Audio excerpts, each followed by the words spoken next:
Hai, apa kabar buat kalian semua? Selamat bergabung di channel aku dan jangan lupa please klik subscribe karena subscribe itu gratis dan aktifkan tanda loncengnya. Jika kalian aktifkan tanda loncengnya, kalian orang pertama yang mengetahui konten terbaru dari saya. Dan jangan lupa di like ya beb. Nah jadi setiap hari jangan lupa kita selalu menjaga kesehatan dengan cara berolahraga, berjemur di pagi hari, minum air putih yang cukup, dan makan yang bergizi. Nah jadi kali ini aku mau share 4 hal yang wajib kamu lakukan setelah melakukan hubungan quick.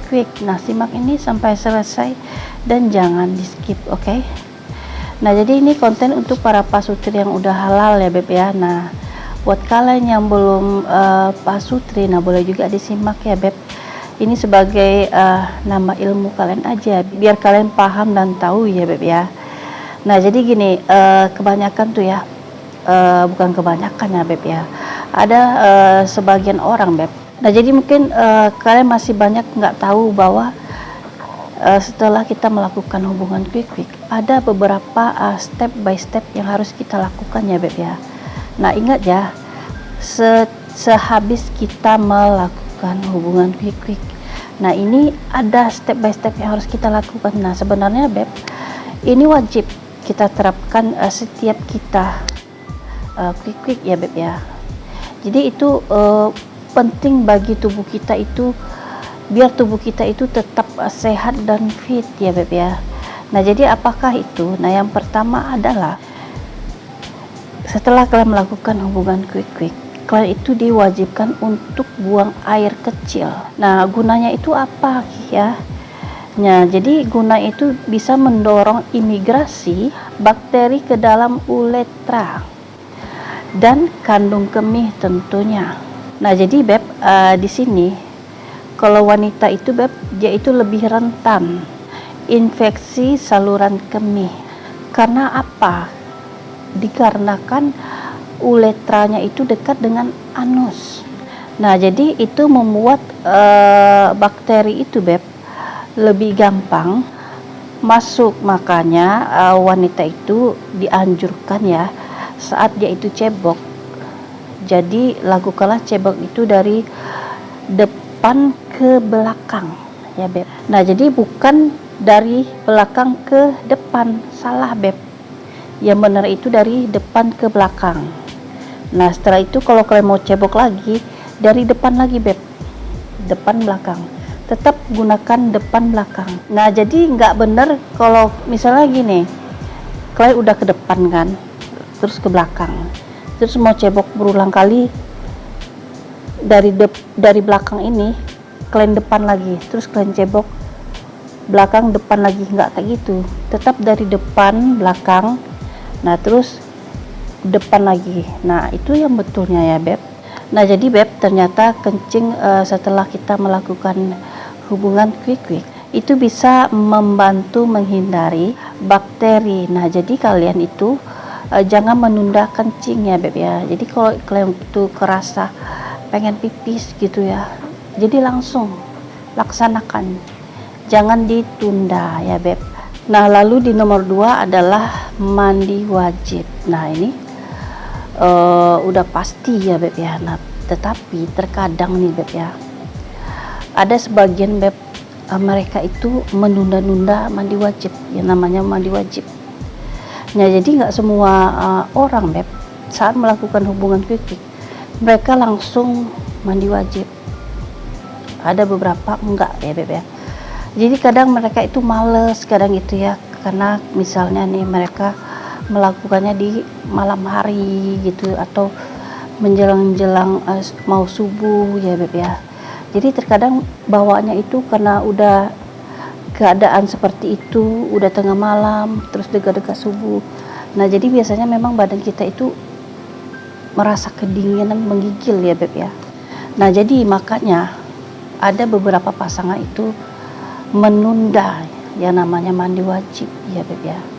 Nah sebenarnya nggak boleh ditunda. Nah, kalau alasan kalian itu karena kedinginan atau karena menggigil, nah kalian bisa buat air panas gitu beb. Jadi setidaknya kalian buat air panas agak sedandang kecil, kalian campurkan dengan air biasa. Nah itu kan akan membuat tubuh kalian itu tidak menggigil dan kedinginan ya Beb ya. Jadi pandai-pandailah. Jadi istilah nggak boleh menunda yang namanya mandi wajib. Jadi setelah wajib kita mandi ya Beb. Nah lalu di nomor 3, diwajibkan kita itu harus minum air putih. Karena gini, kenapa kita harus diwajibkan minum air putih setelah melakukan hubungan quick-quick? Karena saat kita melakukan hubungan quick-quick itu kan kita kan lagi bertempur ya Beb. Terus keringat kita banyak keluar, cairan kita banyak keluar, terus tubuh kita dalam keadaan tidak fit, capek, lelah, terus tenggorokan kita kering gitu ya Beb ya. Nah jadi makanya karena cairan kita itu udah banyak keluar, kita diwajibkan meminum air putih setelah quick ya Beb ya. Jadi kalau bisa jangan gelas kecil, nggak apa-apa gelas besar aja gitu ya, banyak 2 gelas minum. Nah jadi itu akan membuat kalian itu kembali fresh, kembali seger gitu ya, terutama tenggorokan kalian itu jadi nggak kering gitu, jadi basah kembali ya Beb ya. Dan lalu di nomor 4, mengganti celana dalam yang baru dan longgar. Nah jadi di sini buat kalian siapa yang setiap melakukan hubungan quick tetapi masih memakai celana dalam yang itu juga, maksudnya memakai celana dalam yang tadi gitu ya Beb ya. Nah itu sebenarnya nggak boleh ya Beb ya. Jadi diwajibkan kita itu harus mengganti celana dalam yang baru ya. Itu lebih bagus untuk biar di area alat vital kita itu kebersihannya tetap terjaga ya Beb ya, biar tidak ada bakterinya. Nah terus kalau bisa saat kalian memakai celana dalam itu Beb, jangan pakai celana dalam yang ketat ya Beb ya. Jadi tidak dianjurkan sebenarnya kita memakai celana dalam yang ketat. Jadi yang dianjurkan itu sebenarnya celana dalam yang longgar ya Beb ya. Apalagi kalau kita tidur di malam hari. Nah tidur di malam hari itu sebenarnya kita diwajibkan memakai yang longgar-longgar. Nah kalau wanita kan, nah wanita itu kalau dia tidur di malam hari itu sebenarnya ya dokter menyarankan seorang wanita itu tidak boleh memakai bra.